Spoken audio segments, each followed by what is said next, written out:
We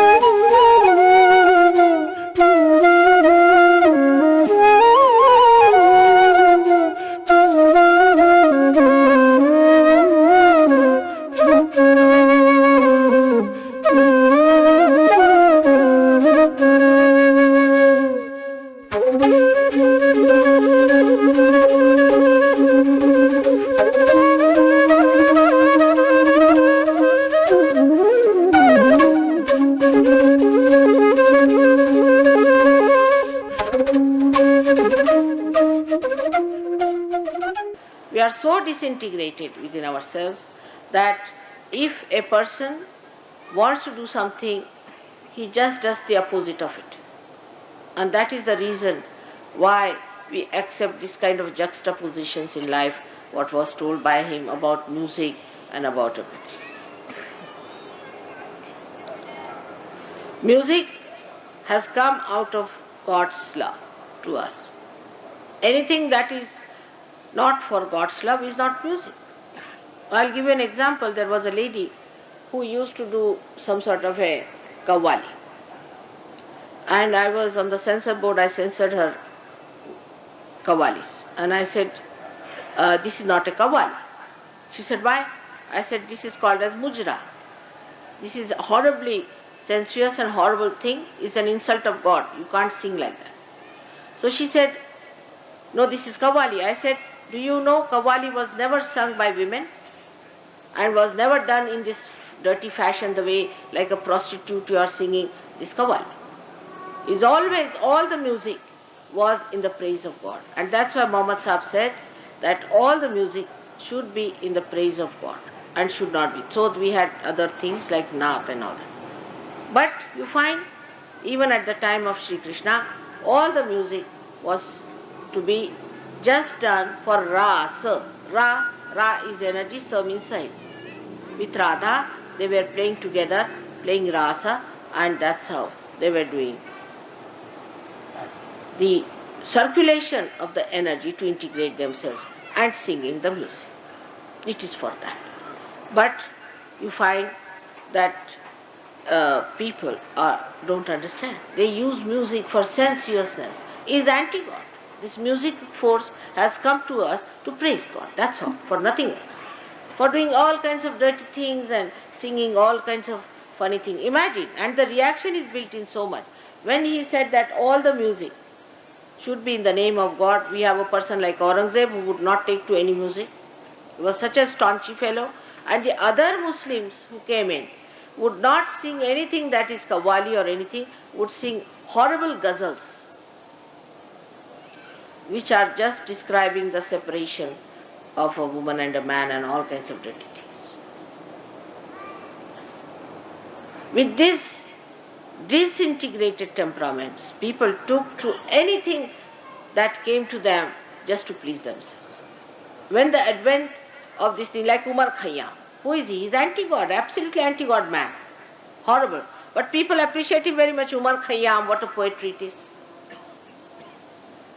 They appreciate. Why? Because the disintegrated part of their heart likes Umar Khayyam when he sings, oh, we should drink here. What is there in this life? We don't know what is going to be there. Because Muhammad Sahib has said not to drink, he must sing such a song. This is the poetry of Mr. Umar Khayyam, who is being very much respected everywhere.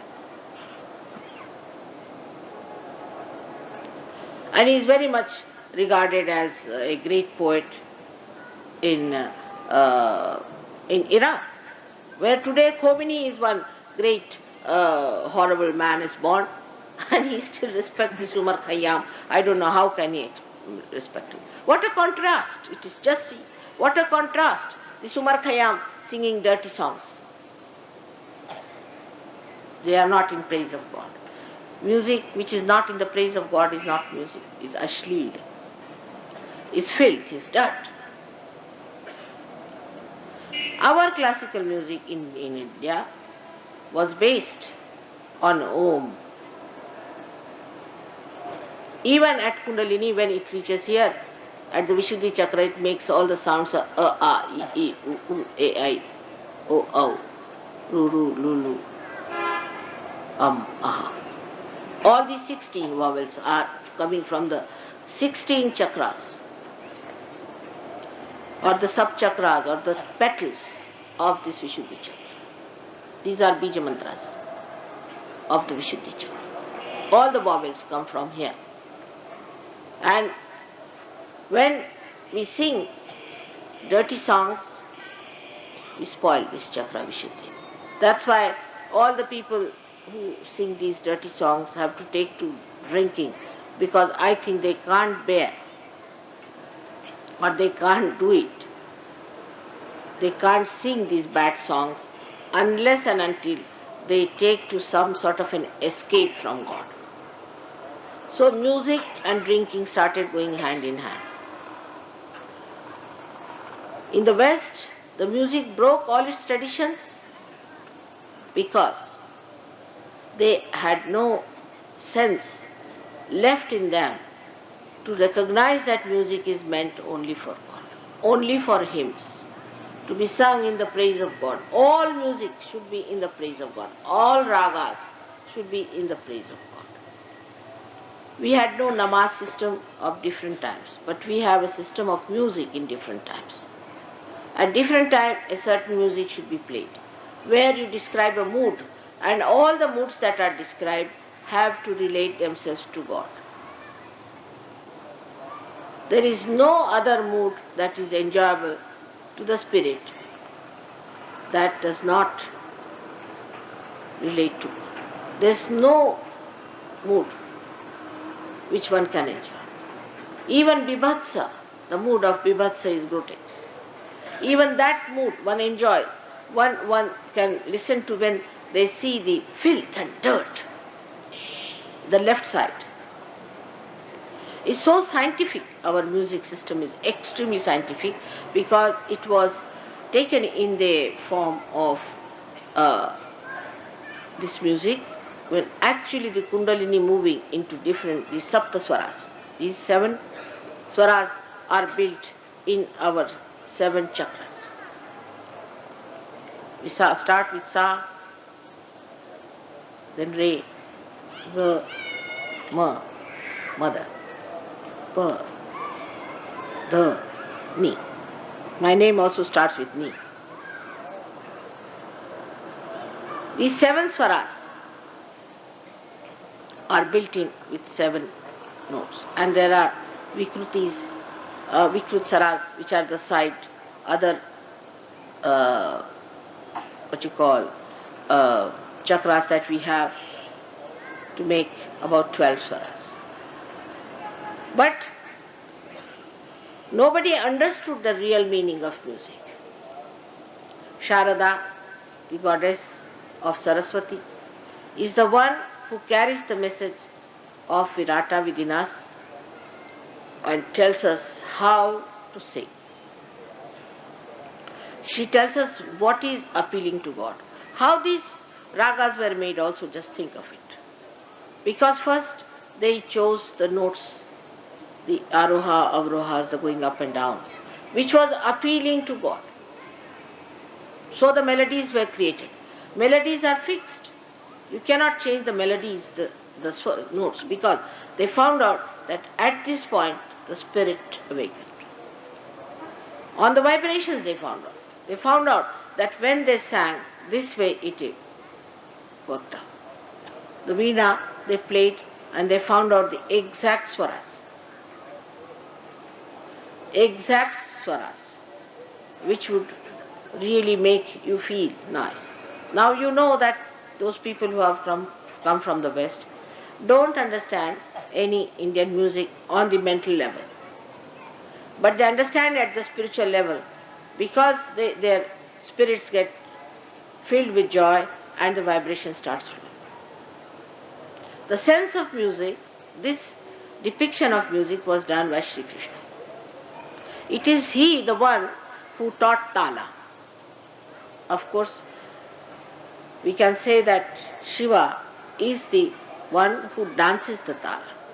But the one who depicted it for human beings, who gave the message to the world, how the tala should be, is Sri Krishna through his dancing movements.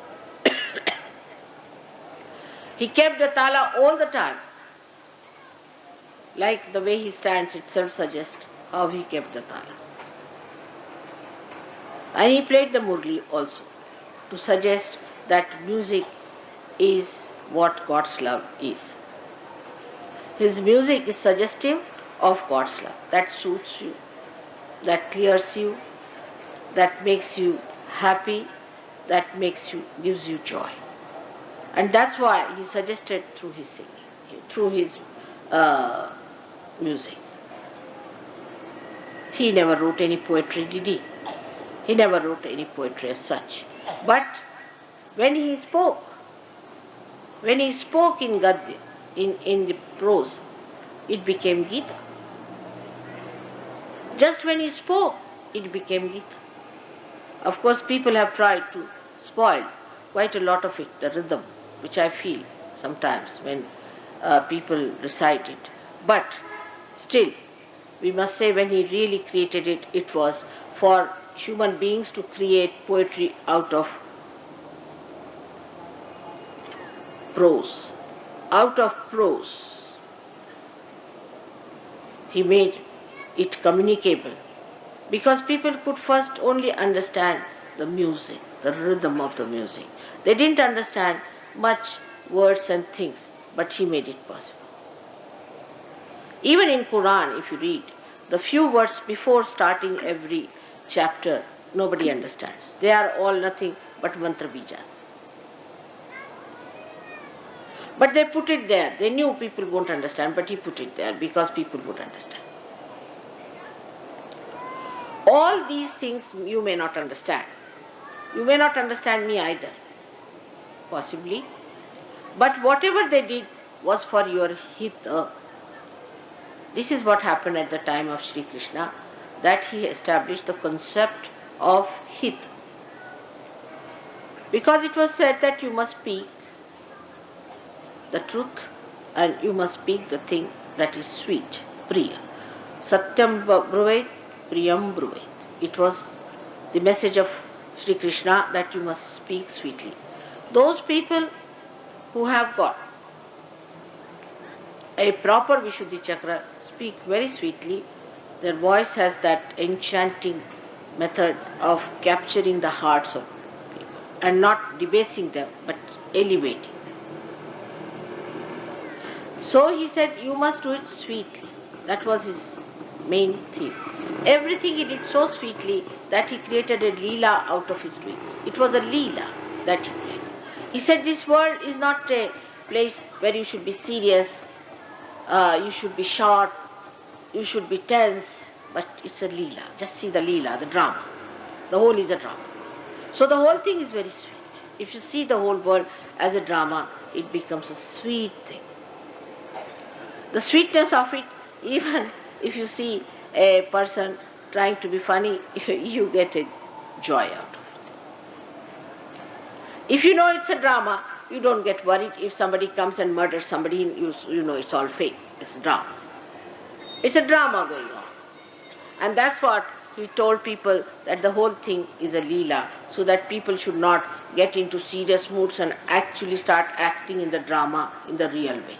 Like you see, you appoint somebody as, Shivaji Maharaj, and there is somebody coming from the other side and he takes a sword and he really hits the fellow, then you say this Shivaji Maharaj actor is no good. He gets absolutely involved into the thing and he hits the other person.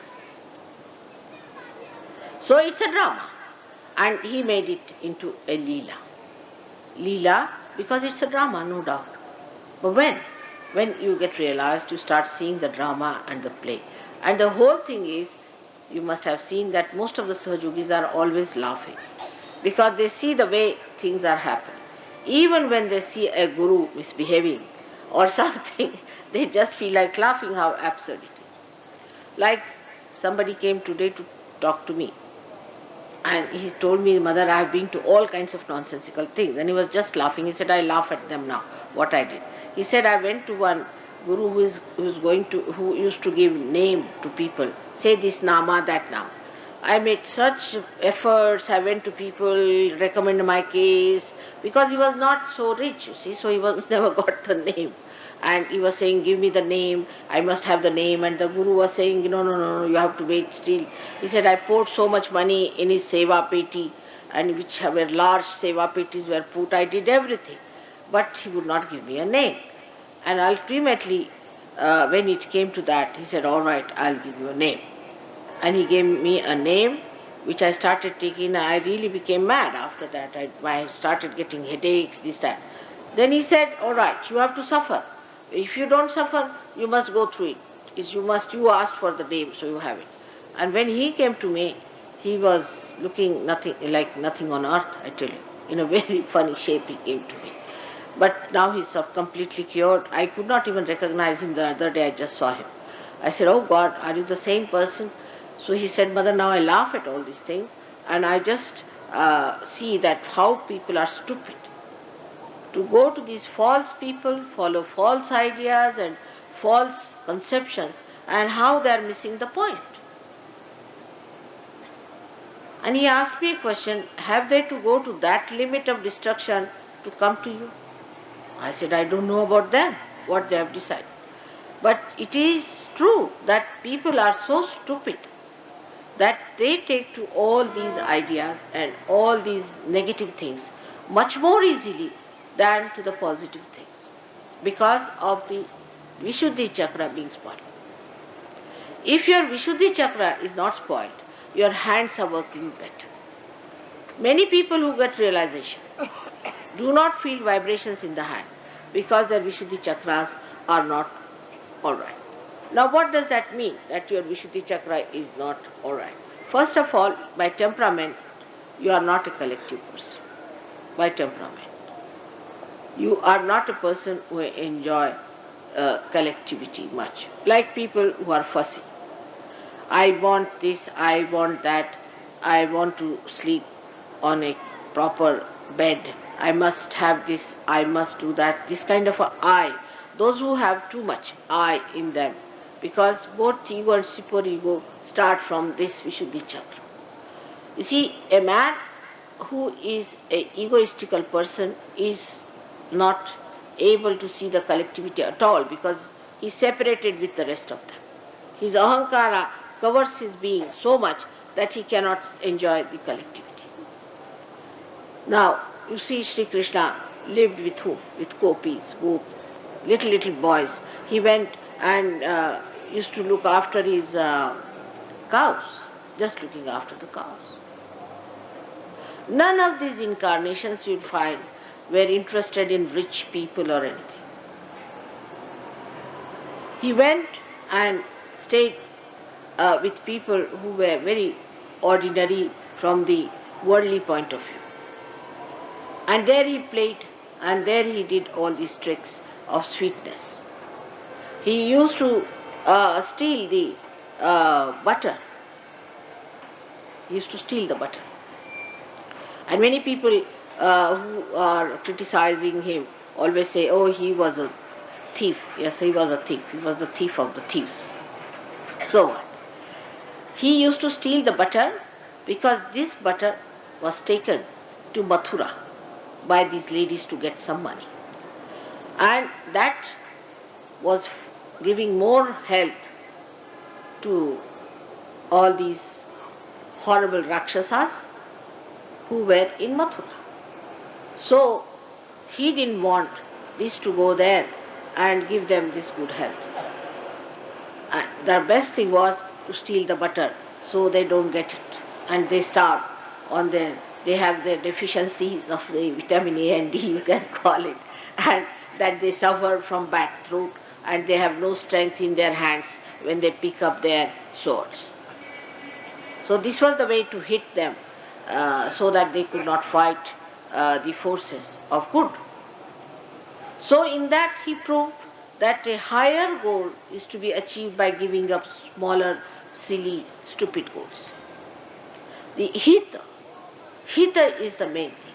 Because when he said that you don't speak the truth, otherwise people will be hurt. Alright, so what should you do? You hurt the people, so you don't speak the truth. Or you speak the truth, you hurt the people, so both cannot go together. Like if I tell somebody, oh you are so bad, that person gets hurt. Now if I don't tell that person is lost. So what to do? He found out the solution, so he said, Satyam vadet, hitam vadet, priyam vadet. He put the word in between as hita. The word hita means good to your spirit. Whatever is good for your spirit. Hita word means good for your spirit. It has nothing to do with material thing. It means for your spirit. For example, if I tell somebody that you should not do that, he may feel bad today. But if he recognizes that mother is telling me for my good, he will do it and he will gain by that in his hita.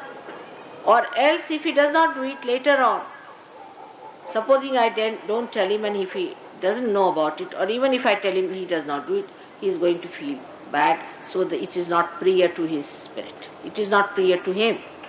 So if you do something that is the hita of a person, sometimes you have to tell a person,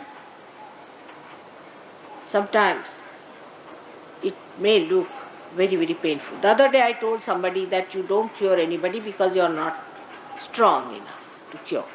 He felt very hurt. So then I'll say, all right, go ahead, you better cure others, but don't come back to me. Then he'll land up in a lunatic asylum. But when he'll land up in the lunatic asylum, then what will he say? Was that for his hita that I said? Will he be then angry? So ultimately, if you say the hita, saying is the point. Not doing, say. You say the hita with your Vishuddhi chakra, then ultimately it becomes priya, means it is light. So you say a thing which is good for the spirit. Otherwise you just don't say. But people just say to others to correct them because they are aggressive. It should be done in love. Hita means done something in love. If you want to say something to someone in love and you feel it is necessary, and the third condition, you must have adhikar. You must have the right to say it to the person. If you don't have the right, you just keep quiet. Let God look after. You are not in charge of anyone. But if you have to say to someone in love, and if you have an adhikara, then you have to say it. If you don't have the adhikara, you should not say anything to anyone unless and until it is absolutely priya to that person, involving his hita. This is what he put, that you should not do any anadhikar cheshta, means you should not do something unauthorized.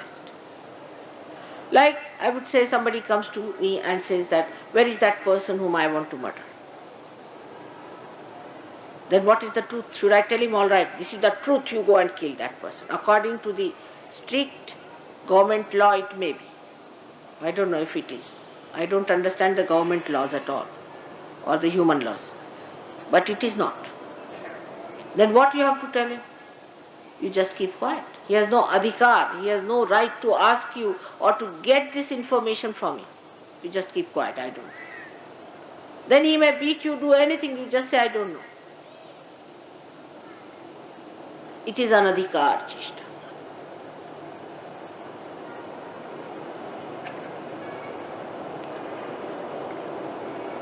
It is done many a times. People who are, say, great nationalists who fight for their country, and people want to extract information from them. They suffer, but they will not give the information. Not out of fear, but out of love of their fellow men who are fighting for the freedom of their country. This has been done in our country many a times. So you don't speak something which is not the adhikara of another. He has no right to ask this question. Like that, one has to be very discreet, and that is what Sri Krishna has given us, his discretion. Many people ask me, Mother, then in this situation what should I do? In that situation what should I do? That means the person has not developed his Vishuddhi chakra to be discreet. He has not evolved, he is not mature enough, he is still asking me questions. In the Nirvikalpa state, you don't ask me any questions, you know exactly what is to be done. When to shout at somebody, when to be quiet, when to be silent, when to say something, and how far to go. All these qualities develop through proper Vishuddhi chakra, because you are doing it for the hita of another person. Sometimes it pays much more to keep quiet. This is what he has taught us. Not only taught us, but he has put it within us, the discretion part, in our Vishuddhi chakra. He has put within us the power to witness the drama, to be detached. He was Yogeshwara. He was Yogeshwara. He was the Ishvara of yoga. He was the one who is the giver of yoga, naturally, because Shiva is the one to be achieved. But the one who helps us is him, is Akbar, is the Mahalakshmi Tattva, is the central path which takes you to Shiva.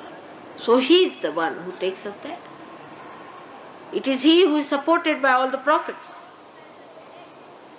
He works out this for you, this great work of evolution. So one can understand very clearly that if our Vishuddhi chakra is put right, we developed exactly how to be discreet in Sahaja Yoga. We devise a method by which we talk so much that makes people feel priya, that they appreciate, they like it, priya, loving, and also it does their hita. Even sometimes you have to say something which is harsh, or maybe your silence may make them feel a little harsh, doesn't matter. It will give them ultimately their hita. So the ultimate goal is hita. That's what Krishna had in his mind, to do the hita. So his samhara shakti also, which he had, the killing. Many people criticize him for that, like the Jainis. You see, at the time of Sri Krishna, he had a cousin called Neminath. And Neminath was not Sri Krishna. He was just an ordinary human being who had achieved certain heights in evolution. He just got filled up with a kind of a feeling of a repulsion about killing animals. Of course, killing animals is not a very good thing, but he was not killing, and it was to be done for his marriage. So he developed such a strong feeling about it that he started a different thing from real Jainism, some sort of another path in which he said that there should be no killing of animals. It became so ridiculously funny that it reached a stage where bugs became more important than human beings. Even mosquitoes were more important. You see those people walking with this thing covered on their faces and on the street. Everything taken to the last nonsense. So Sri Krishna gives you discretion, and this was very, very, very, very, very important, because all our problems of disintegration disappears when we have discretion. But mostly people don't have their Vishuddhi all right. On the one side, there's a right Vishuddhi which gives us aggressiveness. With our talk, we aggress others. Most of the politicians have that kind of a capacity. But if they get mediums into them, like supraconscious, like Hitler had, he learnt it from some Tibetan lamas who taught them these all dirty tricks of overpowering people.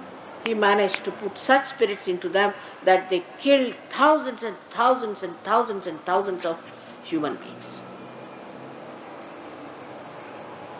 The left Vishuddhi is another problem. Such people also don't have a collectivity sense because they are frightened of others. They are so negative, they always see the negative side of another person. I have seen people who come and tell me about every Sahajogi, that's wrong with that Sahajogi, this is wrong with that Sahajogi, that's wrong with... No positive points at all. They only see the negative point. So they have no collectivity. They are always have fear. All the time they are frightened of others because there is something in them that frightens them. So they have their left Vishuddhi very badly caught up because they are guilty. Especially in the West, you will be surprised, who are supposed to be such aggressive people. They have terrible left Vishuddhi because they, by their doing, build up a very big guilt within themselves.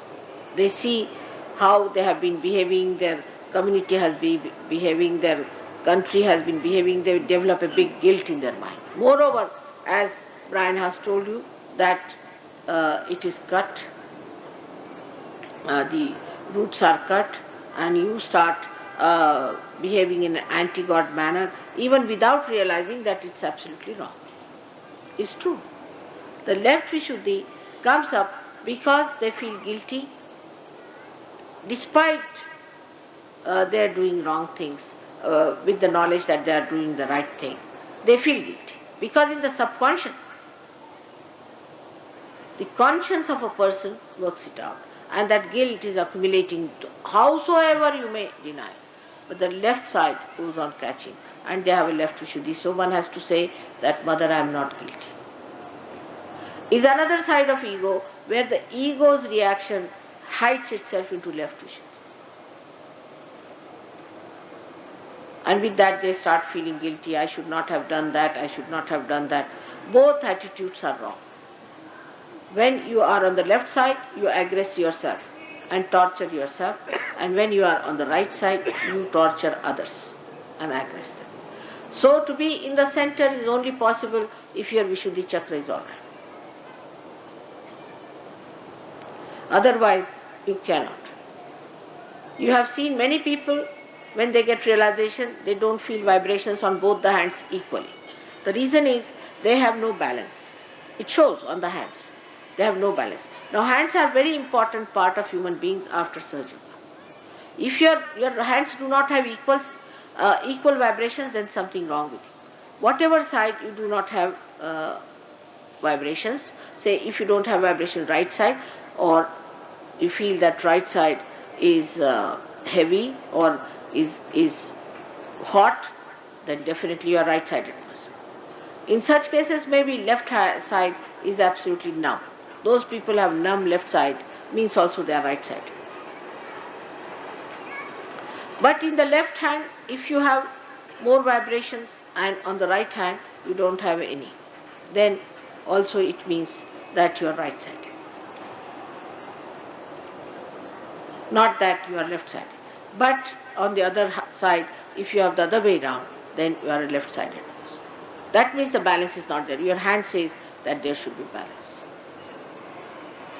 So you must know that only by thinking you are not going to get rid of your troubles. In Sahaja Yoga, you have to work with your hands, as I told you. That just by thinking you can't drive your car, you have to use your hands. You have to use your hands with full knowledge as to where you are, and what do these vibrations mean. You have to use your hands.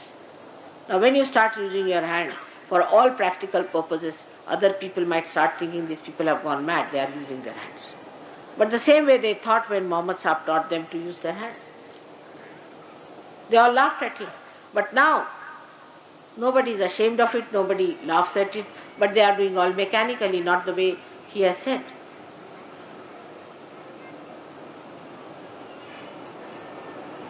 So first of all, use these hands for your own purpose, for yourself. These same hands can help you. Now the Kundalini has awakened, so it is passing through all the centers in a very thin way maybe, but it is there. So first raise it more and more. You can do it with your hands.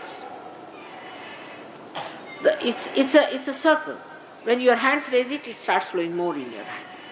Only your hands can raise it, it starts flowing in your hand. Give yourself a bandhan or raise yourself, raise your Kundalini. Learn all these methods carefully. Your hands are very important. if your hands are not working, you be careful on that.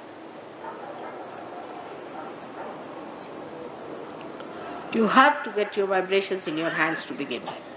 Some people who have had problems with their hands because of previous life or some sort of a thing, they feel their chakras in their own places. Then after some time you start feeling your chakras in your brain.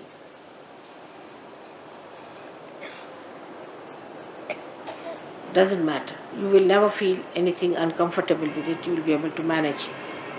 After that you need not feel the chakras at all. You don't feel anything. You just say, this is it. Finished. You just know. That also knowing comes through your Vishuddhi, and you just say it. Again say it.